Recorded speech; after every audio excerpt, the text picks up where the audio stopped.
सेठ जी प्रतिदिन संध्या होते से ही प्रदोष काल में शंकर भगवान का अभिषेक पूजन करते थे। प्रतिदिन नियम था उनका। प्रदोष काल हुआ, शिव को याद किया। हम आपसे भी कहते हैं, प्रतिदिन जब सूर्य डूब रहा हो,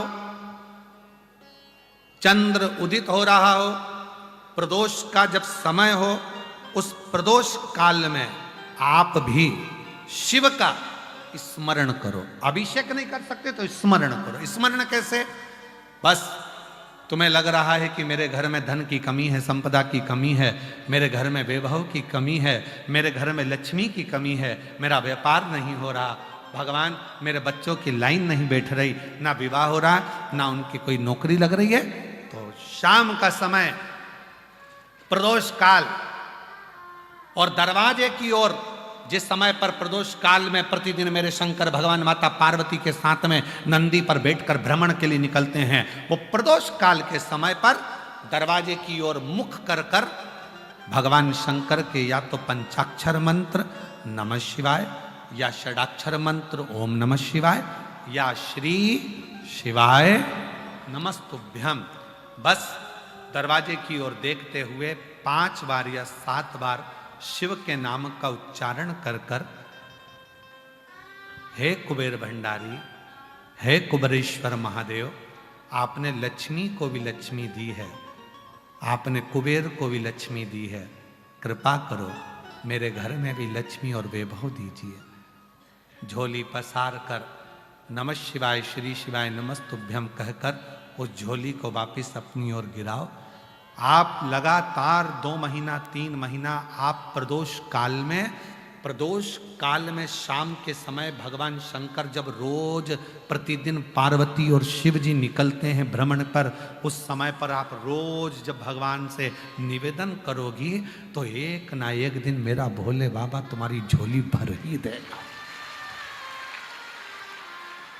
अब इसमें तुम्हारा धन लगा क्या? जम के बोलो जरा। इसमें तुम्हारा पैसा लगा क्या?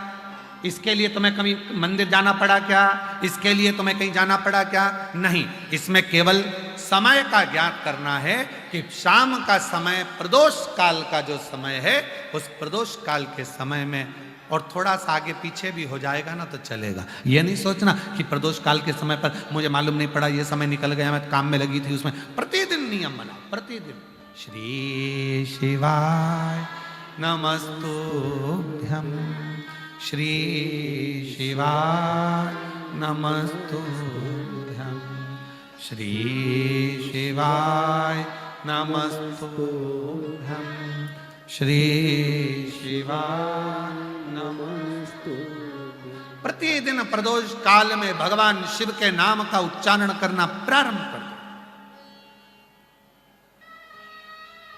उसका प्रमाण है क्या गुरुजी? कहीं मत जाओ प्रमाण देखने के लिए। ये शिव महापुराण की कथा में जो पत्र आया इसको देखो, प्रमाण देखना है। मोहिनी उदय भान सिंह बहिंगा जिला महोबा उत्तर प्रदेश से आई हैं। कहीं बैठी हो तो हाथ हिला सकती हैं, कहीं बैठी हो तो हाथ हिला सकती हैं, और अगर आई हो तो आ सकती हैं। मेरा नाम मोहिनी सी, मेरी शादी को 11 साल हो गए थे गुरुदेव, संतान का सुख नहीं था, इलाज करा कर थक गई। तब टीवी पर एक बार सुन लिया था कि प्रदोष काल में अगर जो भोलेनाथ से मांगा जाता है वो भोलेनाथ देता है। सफेद आंकड़े की जड़ का प्रयोग करा, पशुपतिनाथ का व्रत करा, 2 बार सीहोर होकर आ गई और बाबा की ऐसी कृपा हो गई। डॉक्टर ने तो मना करा था कि मैं कभी मां नहीं बन सकती, पर बाबा की कृपा से 2023 में 2 नवंबर को बाबा की कृपा से मुझे जुड़वा 2 बेटों ने जन्म लिया। मैं बाबा को प्रणाम करने के लिए दोनों बच्चों का मैं फोटो लगा रही हूं। जुड़वा 2 बच्चों का जन्म हुआ, एक का नाम विराज, एक का नाम वेदांत। 2 बच्चों ने जन्म। 11 साल के बाद मेरे घर में बाबा ने खुशी दी। प्रदोष काल का जो समय होता है, आप दूसरी जगह ना जाकर ये स्मरण, कहीं बैठे हो तो बच्चों को लेकर तो आ सकते हैं, कहीं ना जाए। प्रदोष काल में शाम के समय उस शिव को याद करो जो रोज प्रतिदिन माँ जगत जननी को लेकर नंदी पर चढ़कर भ्रमण करने निकलते हैं, प्रतिदिन निकलते हैं।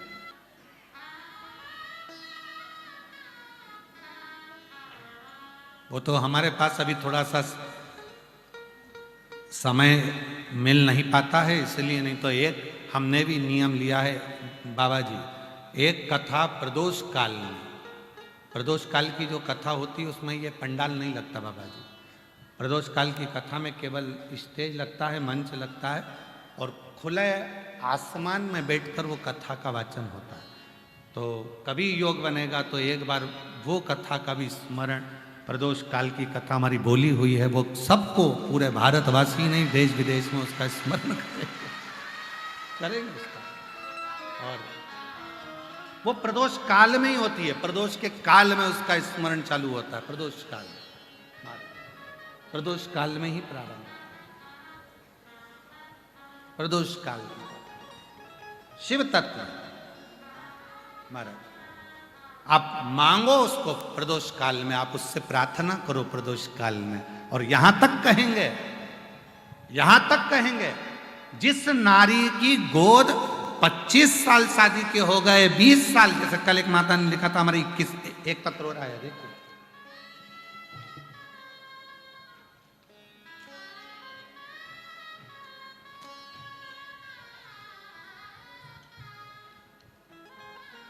जिला बलिया, थाना दुबहड़, रहने वाले उत्तर प्रदेश के हैं, गांव जनाड़ी, नाम रमेश रश्मि,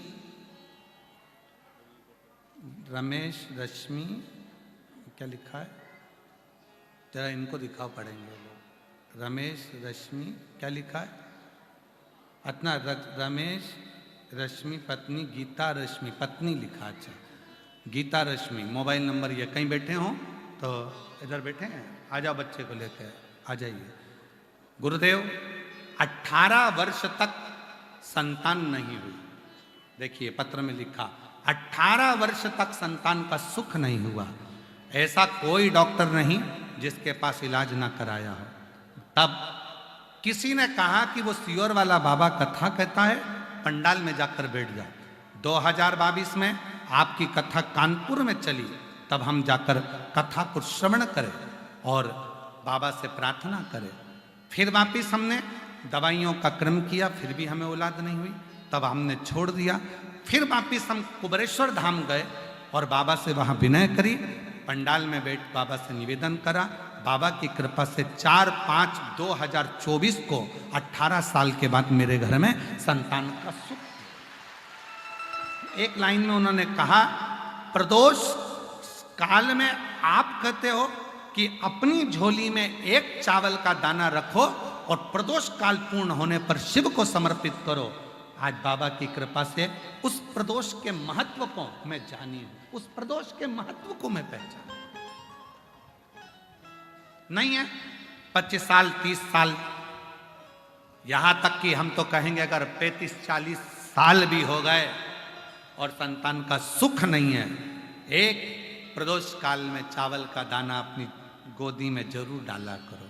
उस समय पर जब गोद भराती है ना, तो बाबा कैसे भी गोद भरकर ही रहते हैं।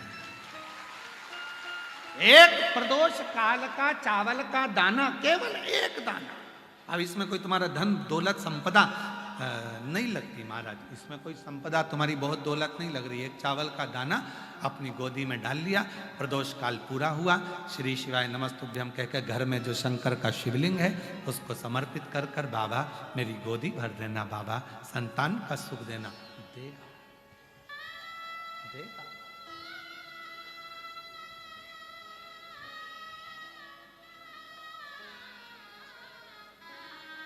तेरे दरबार की बाबा निराली शान देखी है, तेरे दरबार की बाबा निराली शान देखी है।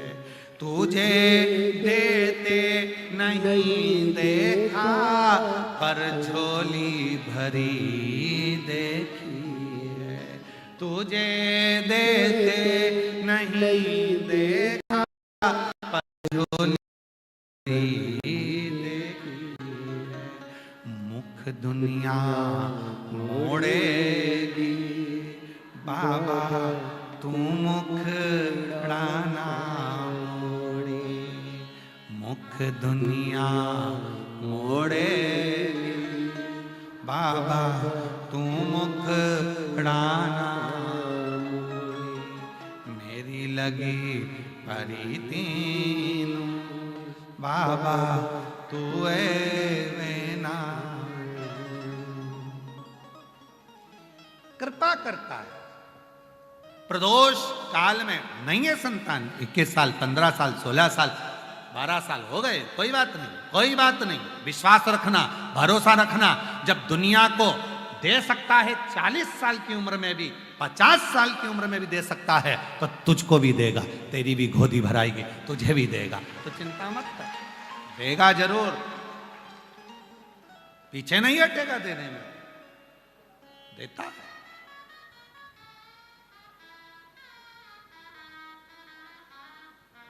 अच्छा ईमानदारी से बोलो, तुम्हें मेरे बाबा ने नहीं दिया होता तो तुम आते इतनी दूर कथा में? उसने कुछ तो तुमको दिया है, एक लोटे जल ने, तब तो तुम लाखों की संख्या में प्रयागराज आए, आते। ये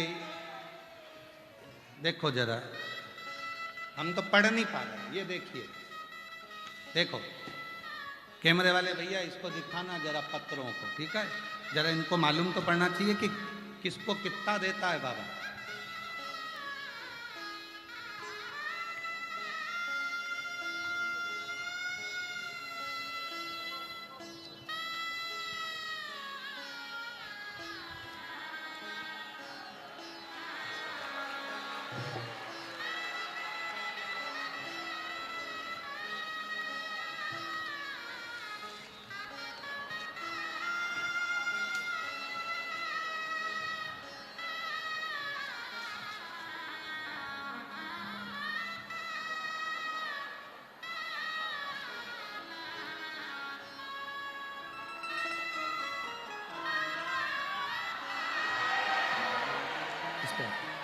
आप जरा विचार करो, ये पत्र वो पत्र हैं जिनको बाबा ने पिछले वर्ष जिन्होंने कथा सुनी थी उनको दिया, और जो इस वर्ष सुनकर जाएंगे उनके पत्रों का ढेर अगले वर्ष में देखेंगे कि बाबा कितना कितना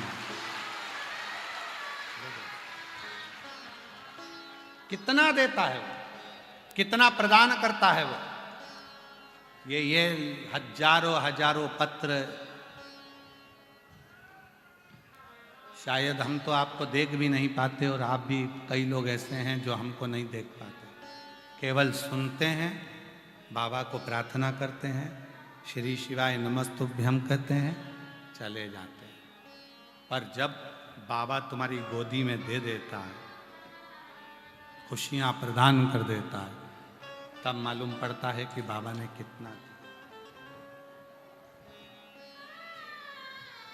कितना दिया, तब मालूम।